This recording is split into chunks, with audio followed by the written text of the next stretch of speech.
Hi, I'm Kelly LeClair, and today we're talking with Steve Games, CEO and Managing Partner of Pacific Sotheby's International Realty. So Steve... Well, that's a mouthful. Woo! We said it though. Good job, Kelly. Yeah. So you're not just down here in San Diego County anymore. You've come north and acquired Home Group. So tell us why. Why are we seeing you more up in Orange County? Well, I think there's a couple of reasons for acquiring Home Group, which is a Sotheby's International Realty company. I believe that Southern California is a world-class footprint, and that more than ever before, Orange County is tied to San Diego, and San Diego is tied to Orange County. Now, to the north, there's Los Angeles, which I don't think is tied to anything. But certainly I believe that people that are interested in properties on the Pacific Coast are considering everything basically from Imperial Beach in San Diego, certainly to Long Beach in the south side of Los Angeles. So to me, it was a natural fit to put the Sotheby's brand together with the name Pacific, incidentally, where Home was a interesting name, and its origin was interesting, but its origin was one of a different era. And I think the name Pacific Sotheby's International Realty is clearly a beautiful name. So now that it's merged... And since you work with the company, you should think it's a beautiful name I tend too. to agree. So now that we're one big market, and you are known for your marketing and your ability to really get a name brand out there and grow it, what's the plan to make Pacific Sotheby's? I mean, we're already number 3 as far as franchises in the world. Yeah, I think we're a large company today, and I think large companies are a requirement in order to protect the agent, like yourself, who is the asset of the company. The size in what ways? And volume. What benefit do we have as an agent being with a company as large as now Pacific Sotheby's? Well, I look at Pacific Sotheby's International Realty as the umbrella under which you have to work and prosper. And I think the larger the umbrella, the more likely you are to increase the size of your sphere of influence and your opportunity to gain sales on the basically Pacific coast of the United States. Now, I've seen it as an agent coming over to this brand that our clients really recognize Sotheby's as this high-end luxury brand here. So what's the plan, and what would you tell other agents who are maybe thinking of coming over of the benefit of being with such a prestigious brand? Why is it better than any of the other kind of boutique sort of shops? Well, I think first of all, the world is becoming a smaller place every day, and having a worldwide reputation is paramount to being able to have clients investigate you and your company. There's a certain amount of cachet, but there's also a certain amount of sense of fairness and experience and all of those kinds of things that come with the name. I think when somebody flies into Orange County, into John Wayne Airport, they don't think, let me go find Sotheby. They've never heard of Sotheby. Sotheby's a great company, there's no question about it. They don't think of themselves as saying, well, but we better find Villa. Who's ever heard of Villa real estate? So I think what we're trying to do is attract as many people as possible right from the beginning, and have them have the security of having a worldwide brand that is famous for being professional and being a high-end market. And another interesting thing that I've heard you say in one of our meetings is, yes, we're known for, the auction house and multi-million-dollar properties that our agents are selling, but we're not ignoring the lower sector of the market here either. So can you explain kind of how you approach everybody being on board? Yeah, I would say that if you look at the real estate business and you look at Southern California, how many times have you heard recently, Kelly, well, people can't afford to be in Southern California? Well, you know what? A person who is at the entry level in Southern California has made a choice to take a huge part of their income, right, and put it into their housing element. I want to respect all of those people, the people that are at the entry level, and I want to respect the people who are retiring or moving down, or those who are the very wealthiest. So for me, what the brand says is that we have this very, very high brand standard, but that doesn't mean that we can't apply it down to every single person who believes in the American dream. So I don't want to alienate the first-time home buyer. I want the first-time home buyer to spend their whole life accelerating in their home buying purchase through you, the agent, who will respect them when they are first making their investment to their last investment. Great. And let's talk about agents for a little bit. When you came up to Orange County, one of the things that you were telling all of us is that the biggest asset of this acquisition was the people and the agents.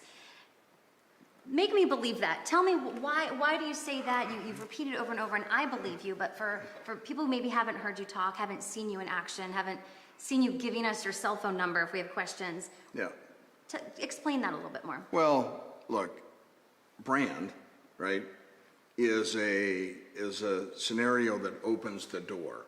And it opens the door to be interviewed, to take on somebody's most precious possession, which in my estimation is your home. Once the door is open, the agent has to take the responsibility of doing everything humanly possible to see that becomes a success story.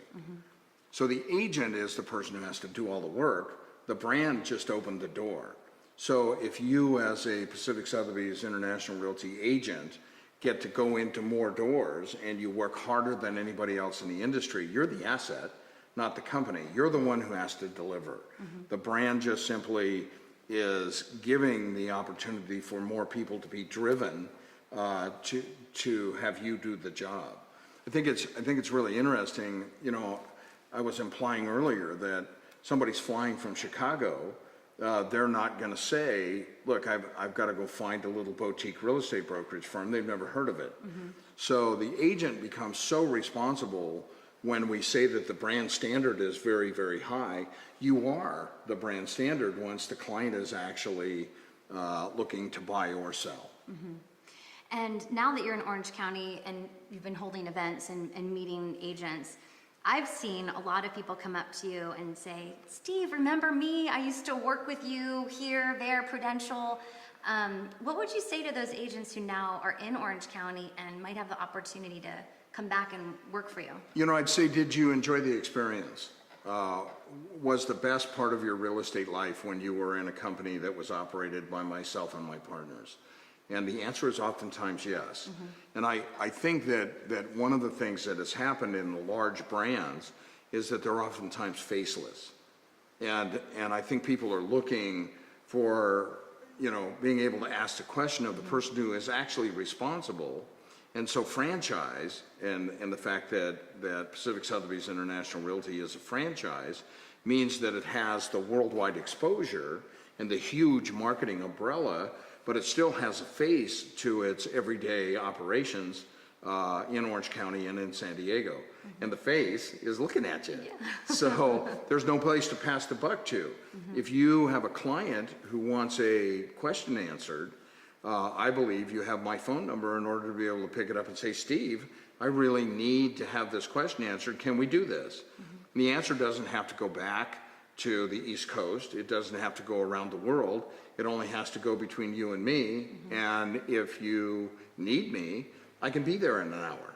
You've already been on listing appointments in Orange County, right? Yeah, absolutely. I go on listing appointments all the time, and I think that is so rare in terms of a company where the owner is actually going out and helping the agent, who is the asset, make the deal. A lot of smaller companies, the client is actually having to make a decision between one of the agents in a company and the owner of the company. I don't ever do that. I would never have had the success that I've had in life if I chose to continue to be a real estate agent operating a company. You can't do that. No. You can't serve both masters. Good. Don't go after listings in San Clemente against me. No, absolutely. And San Clemente is a place that from my perspective is one of the biggest benefactors of putting Orange County and San Diego together, because I think people can make a decision to live in Carlsbad or to live in San Clemente, and I would like to make sure that when somebody is trusting in you, that you have a counterpart in Carlsbad or in any part of San Diego County that can help you literally deliver the very best property possible to your client. Yeah, working together for sure. Yeah. So Yeah. one of the kind of rumors I'd love for you to dispel. I love rumors. Oh, good. Yeah. Is that, your biggest claim to fame was building up Prudential and selling to Warren Buffett to become Berkshire Hathaway Home Services. According to who? Well, do you think you have a My bigger biggest accomplishment? claim to fame is my 2 daughters. Okay, But- well then I'll call it your Yeah. second. All right, and my beautiful wife. In the real estate world, Yeah. you're very well known for selling Prudential to Warren Buffett. Yeah. And so now you're coming up to Orange County. You've made Pacific Sotheby's International Realty number 3 in the world. So what would you say to the folks who say you're just coming in to build up a company just to sell it again? Well, I question whether they understand the economics of that, and I'd also question whether or not they understand what drove me to sell Prudential in the first place. It was a day that changed all of our lives, actually. It was the day that the trade towers came down. And my partner and I, Knighted Jones Church, who has been my partner for 35 years, had built, at that time, the largest franchise real estate company in America, and we were solely responsible for it. We didn't have any corporate backing, we didn't have anything but the franchise and our requirement to pay the bills. The bills were $11 million a month.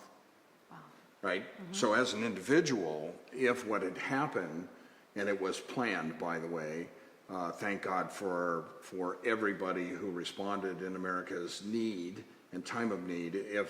If we had had a terrorist attack immediately following 9/11 on West Coast property, we would have separated the company. My opinion was that real estate would have died for months and months and months and months while we tried to reassess who we were and deal with a world terrorism problem.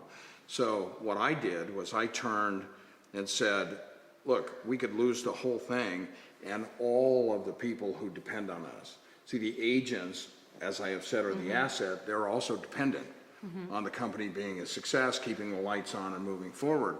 So I thought, well, what if the real estate business dries up for 12 months? Who's going to be left? And my belief was that Warren Buffett had just saved, by the way, he had dictated in some ways what was going to happen with the American stock market. He actually told the stock market what to do and said that he would save the country if they would just listen to him. So I listened, and I reached out to him through several different sources and said, look, I have a beautiful company. I want to spend the rest of my life involved in this company. And Buffett had a track record of keeping the people that built the company in position. So I was trying to protect the asset, right? And I was planning to work in that asset for the rest of my life. I did work very successfully for the Berkshire Hathaway organization for the next 5 years. In fact, increased the profitability and the size of the company. And then one day, at the end of my 5-year contract, they didn't want me anymore. You got ousted. Can you imagine what that felt like? Oh, man. And so I had to start a 5-year non-compete. So your plan was to stay on. My plan was to end my life, right, in my business life, and certainly maybe even my breathing life. I planned to be Prudential California Realty for the rest of my life, which was the company I'd built and dreamed. They didn't feel that I was necessary, and when I don't feel necessary, I don't feel. Nobody fired me. It wasn't a battle. It was nothing like that. I just had a different philosophy than they had, and so I went on my 5-year non-compete, which was hell for me. Really? And so when people ask me about Pacific Sotheby's and what my plan is to walk across the stage doing the last deal in California real estate history with 2 canes at 95 years old. So I don't have any intention of selling, nor do I have any intention of looking for somebody to buy. On the other hand, conditions change every day. And if I were to say to you, Kelly, I'm never going to sell the company, I would say that could be a lie. And what I want to tell you is I would never sell the company without being more secure about my long-term future next time than I was last time. Interesting. So this is what I do. Okay. And I think if there's a goal, you know, it's to build in Orange County and San Diego, the #1 real estate company in history. I built the last one, so let's go together, look at the value of the agent and build the next one. So your plan is, this is kind of the last chapter in real estate for you, as far as you want this to be your baby that you stay with. Absolutely. And you see it succeed. Absolutely, and if economic conditions, you know, forced a sale, you know, I believe that one of the things I would require in the sale is that the old man could stay. A permanent desk somewhere. Because my wife Sandy, you know, she has a beautiful house here. I mean, there's no question about it, and she loves what I do and how I do it, but she doesn't love me being home every day. You know, when my non-compete You're not allowed was to up, be retired. she was begging me to go back to work, along with my daughters. So I think it's in the blood, and I want the love and respect that I get from real estate agents because I love and respect them. So last question, more on a personal note. How do you keep going? How do you keep doing this? You are, every time I see you, you are high energy, telling great stories, inspiring people, talking about your family, your love for your country, your love for, I mean, you have so much to offer. What's the secret to agents who maybe are towards the beginning of our career to have this energy and this longevity that you've had? Well, I think it's a work ethic that my father had. My father's an American hero. I get kind of tied up when I talk about him because he's now passed away. But he was a person who said, here's what I want you to put on my stone, and I have put on his stone, here lies a contributor. He didn't look at it from the financial standpoint. He didn't look at life from how much money he made. He looked at it from how much he contributed. And for me, at least, the contribution to the real estate industry, to the agent who works every day, who does things that are so much harder than what the new companies think you have to do to be in the real estate business. This is not a technology business. This is a personal business. This is, do I care enough to get up one more time and do one more almost impossible task to make sure that this person gets the house that they love? And I am not a self-motivated person. And so what I do every day, and I think this might be something that others should consider, every day I tell my agents, I'm going to build the most beautiful real estate company in history, and we're all going to be a part of that growth. See, that's a commitment. So I don't get up to satisfy my own needs. I get up because I committed to 800 people that I would do what was right in the real estate business, and I would see that our future was protected.